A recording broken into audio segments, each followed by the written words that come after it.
ሉሊት በጠና ታማ ሆስፒታል እንደገባች መረጃ ደርሶናል።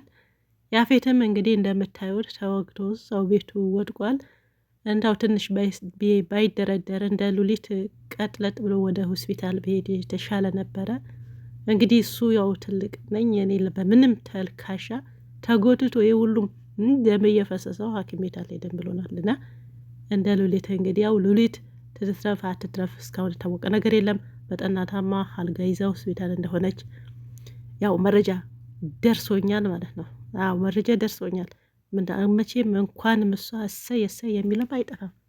እኔም ብዬ ነበረ ግን አሳዘነች። ያንዳንዴ የዋህ ሰው አለ አይደል? የዋለች ግን ይሁን ብቻ እኔ ቤቱ እንደምትሰይማት ባላቅም ወረኛም ነች፣ አቀሳሳሪም ነች፣ ታቀሳስራለችም። ወሬም ደግሞ እንደዛው ማለት ነው። ምንም በቃ ያልተሰማ ነገር ታሰማለች። ምንም የማይመስል ነገር ታመሳስላለች።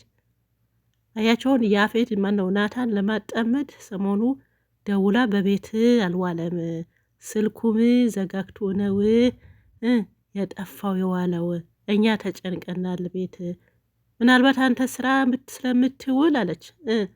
ምናልባት ከኤፍራታ መጥቶ የዋለ ነው የሚመስለኝ እኔ ያንተን ብዬ ነው ትላለች። ደግሞ አቅሳስራ እሱም ደግሞ የሚወደው እንደዚህ አይነት ተንኮል የሚመራው ሰውና የሚነግረው ሰው በእንደዚህ አይነት የሚደግፈው ሰው ነው የሚፈልገው። ያፌትም ደግሞ ዛሬ ጥሩ ውለታ ውለሽኛል ብሎ ምናልባት ያሰበው እሱን የወጋው ጫካን ወይም ደግሞ ጨለማን ተገና አድርገው የወጋው አሁን አእምሮ ወደ ናታ ነው የሚያዞረው። ይህ ሸረኛ ሰውዬ ማለት ነው።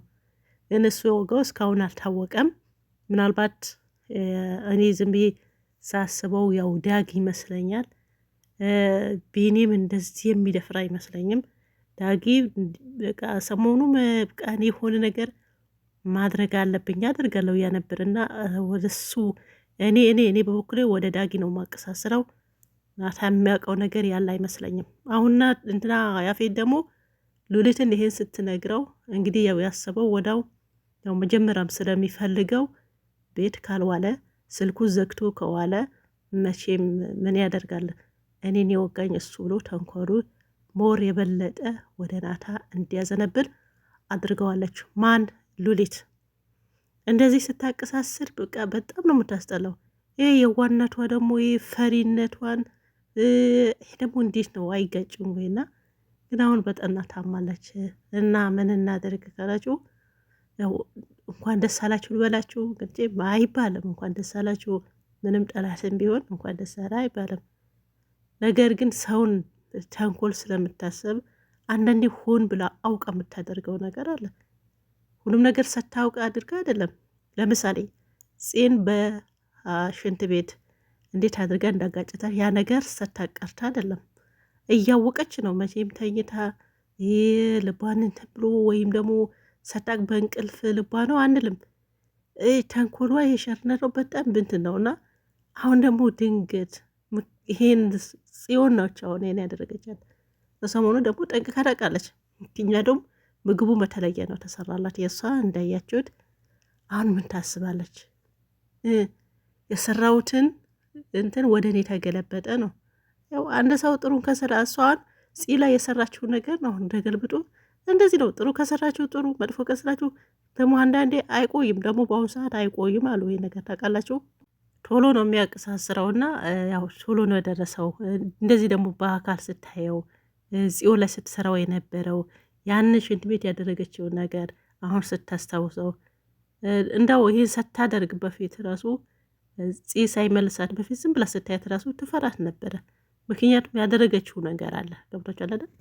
አሁን ደግሞ በዚህ ተመርዛ እንትን ስትል መቼም ምን ሆኜ ነው አትልም። ያኔ ራሱ ስታጣጥር ምን እያለች ነበር እንዴ? እናንተ ሆዳቸው አላመማችሁም? ሆዱ ያመመው የለም እንዴ ምናምን ብላ ነበርና ያው እነሱም ዝም ብሎ እየሰከሱባት ነበር። እንትናን በተለይ ደግሞ ቤዛ ያንቺ ድራማ እኮ አያልቅም፣ ድራማሽን እንትን ያለ ምናምን እያለች ነበር። መጨረሻ አካባቢ ነው ያው መራሮጥ የጀመሩ። ከዛ በኋላ ነው ወደ ሆስፒታል መሄደች አሉ ነው እንግዲህ ቶሎ ያሸረሽ ወደዛ እንዳይወስድሽ። ምክንያቱም አንዱ የድራማውን ተነሻሽ እና ዋናዋ ስለሆንሽ መቀነስ የለብሽም። ግን ተንኮልሽን አንቺ አይደለሽም በዚህ እንትን የምንማርበት እኛን ይህን ድራማ የሚመለከት በሙሉ ማለት ነው። ይኸው እንደዚህ ነው የተሰራ ነገር ሰዎች ላይ የምንሰራው መጥፎም ይሁን ጥሩ ነገር ያው መልሶ እንደሚከፍለን ወደኛ እንደሚደርሰን ነው በዚህ ነገር ማየት ያለብን። የሆነ አንድ ቀን የሆነ ቀን ሊያስደስተን ይችላል። መቼም ሰው ላይ ሸር ሰርተን ተንኮል ሰርተን የሚያስደስተው ሴጣን ብቻ ነው። በነገራችን ላይ ማንም ሰው እንትን አይለም። ስለዚህ አንድ ሰው በራሱ ያው የማይፈልገው ነገር ቢሰራበት ደስ አይለውም። ስለዚህ ሌላው ጋር ሊሰራ ይሄ ነገር ሊል አይገባምና በሉሊትን ተማሩ እንማር ማለት እፈልጋለሁኝ። ተንከሲስ ነገር የምታስቡ ሁሉ ተንከሲስ ያታስቡ። ሳይውል ሳያደር ትንሽ ጊዜ ያው እንግዲህ በአጭር ጊዜ ነው መልስ ሰጣት። ከዚህ በኋላ ከማንም ሰው ራሱ ያው እንትን የምትል አይመስለኝም። አሁን ማን ነው የሚደርስላት እዛ ቤት? ያፌትም እንዳያችሁት ይጠቀምባት ነው ነበረው መጀመሪያም ሸር ነገር እንደዚህ አሁን የታሰሩ ሴቶች ምናምን እንትን ሲላት እሱ መሆኑ ራሱ አታውቅም ነበረ። አለቃዬ ነው የምትለው፣ አለቃዋ በስልክ ነው። አሁን ማን ነው የሚደርስላት? አያችሁ አይደል? ይህን የምትገፋቸው ሰዎች ራሳቸው ነው። ሐኪም ቤትም የሚወስዳት የሆነ ነገር የምትደርስለት። ባለፈው ምንድን ነው አላት፣ የሆነ ውጭ ሀገር ትሸኛለህ ኤፍራታ እንትን ልትለኝ ነው ስትለው አገባኝም ራስሽን ቻዩ ነው ያላት። ስለዚህ አሁን የሚደርስላት ሰው ማንም የለም። ያፌትም በተንኮል ነበር ሲጠቀምበት የነበረው። ስለዚህ ምን ማድረግ አለበት? አሁን ከዚህ በኋላ ምናልባት ካገገመች ከተነሳች ሙሉ ለሙሉ ከዚህ ቤት ሰው ጋር ያው ፒስ መፍጠር አለባት ማለት ነው። ያው መፍጠር አለበት። ቀላላችሁ እንዴ? ምንም ቢሆን እሷ እንደጨከነች እነሱን አልጨከኑባትም። ያው ምንም ቢሆን ጉድ ብለዋልና ስለዚህ እኔ የሚጠቅመኝ ማን ነው ከዚህ በኋላ ያፌት ነው ወይስ እነዚህ ሰዎች ነው ብላ እንደው ከያፌትም ያላትን እንትን ሙሉ ለሙሉ ከት ማድረግ አለበት። ግንኙነቷ ምናምን ያው መቅረዳል። ምክንያቱም አይደርስላትም። ማን ነው የደረሰላት? አሁን በአካባቢው ያለው ይሄ ነገር ነው ማየት እንዴ። አንድ ሰው እኮ ካልወደቀ የሆነ ነገር ካልደረሰበት ሰው በዙሪያው ያለ የሌለም አያውቅም። ስለዚህ ጤነኛ ስትሆኑ አብራችሁ ስትጨፍሩ ከእናንተ የሚጨፍረው የተኛው ወዳጅ የተኛው እንትናቸው ስለመታቁ ልክ እንደ ሉሊት እንደዚህ መሬት ላይ ሰው ሲወድቅ ማንን ነው በዙሪያው ያለ ሰዎችን ማንነቱን ያው የሚያበጥርበት ሰዓትም ጊዜም ያኔ ነው ማለት ነው። ከዛ በኋላ ምናልባት አገግሟችሁ ከዛ ነገር ድናችሁ ከወጣችሁ ያኔ ካጠገባችሁ የነበረን ሰው ያን ሰው ብቻ ይዛችሁ መጓዝ ነው አለባችሁ። ያጨበጨበ ሁሉም ከነ የእውነቱ እንዳይመስላችሁ።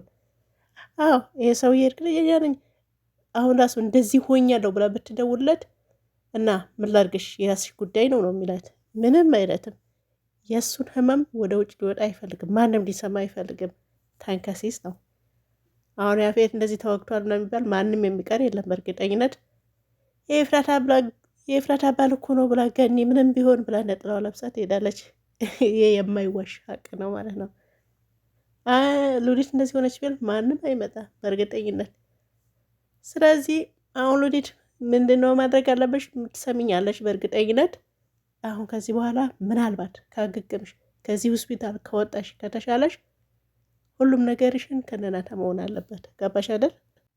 ጽ ራሱ ያደረግሽው ነገር ጽዮን ላይ ያደረግሽው ነገር እንትን ብለሽ ተጸጽተሽ ከተሻለሽ ምናምን በቃ ይቅርታ በዚህ መልኩ ነው እኔ በቃ እውነታውን ተናግረሽ ማለት ነው።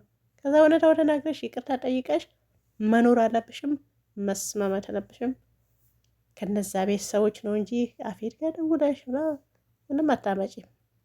አይመጣልሽም። ሲጀመር እራሱም ወድቋል ተወግቷል ማለት ነው።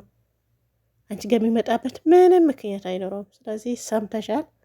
ያው አንቺ ቶሎ ማሳይቶሻል እንትኑ ማለት ነው የምትሰሪው ስራ። እንግዲህ ያው ጥሩም ነገር ብትሰሪ እንደዚህ ነበር የሚያሳይሽ። ከዚህ በኋላ ያፌት ምንድነው የሚያስበው? ምንድነው የሚሆነው? ማን ላይ ነው የምር ናታ ላይ ነው እንትን የሚለው በእርግጠኝነት። ምክንያቱም በጣም የሚያሳድደው እሱ ስለሆነ ከዚህ በኋላ ያለው እንግዲህ ሰሞኑ ተቋረጠው። እንግዲህ ሉሊት ምንድነው ፌንት ነቅላ ነው በልታ ነው የሚባለው ፌንት ምንድነው? አሁን እዛ ላይ ነበረ ቆመው እንግዲህ አሁን ሆስፒታል እንደሆነች ነው ሰማሁት። እስቲ የሚቀጥለውን አብረን የምናይ ይሆናል። ያፌት አሁንም በማያውቀው ነገር ናታን ልታስቃየው አይገባም ባይነኝ። አንተን ይሄን ያደረጉ ወይ ሙሉ ለሙሉ እኔ ዳጊ ነው ምለው አላውቅም፣ ግን በቢኒና በዳጊ ራስ እኔ አልወርድም። ስለዚህ እናያለን። ባይ ባይ።